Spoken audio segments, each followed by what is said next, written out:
Thought 8, my modern government idea. I would have included this with the previous thought, but this is separate.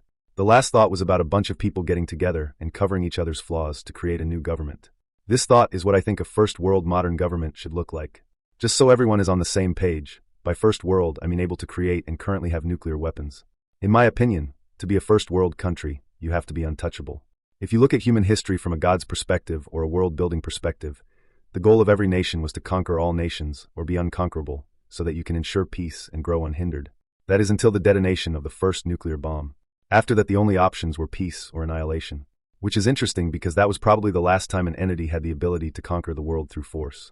But anyway, after America fumbled the world domination ball and allowed others to make nuclear weapons, it should have been the end of all major wars.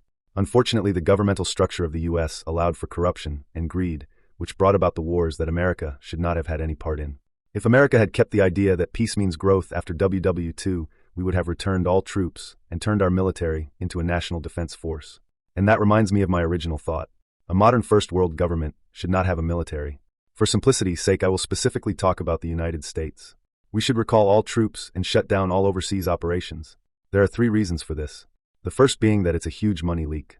The second being that we have over 150,000 troops stationed overseas. That massive workforce could be used to progress our country. The new military path should be mass STEM education, and not the garbage current means of education. They should pick what STEM job they want, then learn that specific thing, then be sent to work on a governmental project or sent to research. What governmental projects and research, you ask? Well, that brings me to the actual structure of the country. The president should be a genius, to say the least, and can be any age. We have the internet, so we no longer need to be represented. And you may say, but people can hack online voting. And I counter with this: the president wouldn't have any power that would promote corruption. The presidency will basically be a giant research grant. To be run for president, you must present projects that the various fields of the military will be doing under your presidency. You must also present what your personal research project would be, like sending civil engineer soldiers to create homeless shelters around the country, or sending ecologist teams to catalog all the ecosystems around the United States. The president's project can be anything he wants in whatever field he desires, as long as it has short-term and long-term benefits to the country. For example, if Elon Musk was running for president, he could have the project of redesigning America's power grid or terraforming projects that can fix our atmosphere and later fix other planets' atmospheres. The soldiers that want to join the militant part of the military would spend their lives becoming experts in various fields. Instead of repetitive training and drills, the various bases across the U.S. will choose a specialty like guns, strategy, martial arts, covert ops, marine ops, flying, mechanics, and medicine. Then all the soldiers will go there and train until they are a master, then move to the next base or stay and train more. This way we are prepared for war, and if we don't go to war, our soldiers get to be in a field they chose and learn to their heart's content. This is good for humanity, because as long as we don't go to war, the government would be paying to educate people and actually improve the country through projects instead of laws. I have a theory that for humanity to reach its highest potential, every human must be able to learn unhindered. So by the government paying these people to learn, we would have breakthroughs all the time.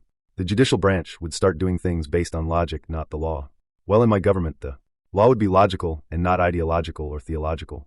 All the senators would be just like the president, but on a state scale instead of a national scale. This form of government forces the people in power to work directly for the people and aren't doing it for monetary gain or power. Also, there would be no more governmental secrets. We would be an open government, and all the knowledge that the government has the people would have. On the citizen level, people would lead better lives if they were given the opportunity to work on their dream job in their city, so a lot of big businesses would lose their workers to the military. But I think small businesses would flourish because not only are they working because they want to work, but they also don't have to fear their business failing and their family starving or losing their house as a result. Honestly, most big businesses should dissolve into the government. Now, you have to remember, this isn't the United States government. This is my government. And in my government doesn't mean the few rule for the many, it means the few who work for the many. For example, Walmart and Target are the most popular grocery stores in the United States. Because they are the most popular, they usually shut down local spots. In this situation, someone who really enjoyed running a grocery store lost out to someone who just wants money. Also, because they are private businesses, they can easily cut corners at customers' expense and hide the information. But with my new government, essential business can't be privately owned on a grand scale. Like if all Walmarts and Targets got turned into just grocery stores whose profit went into the employees' pockets and back into the city, other people would still be able to open their own grocery store or buy a Walmart and change it in their design.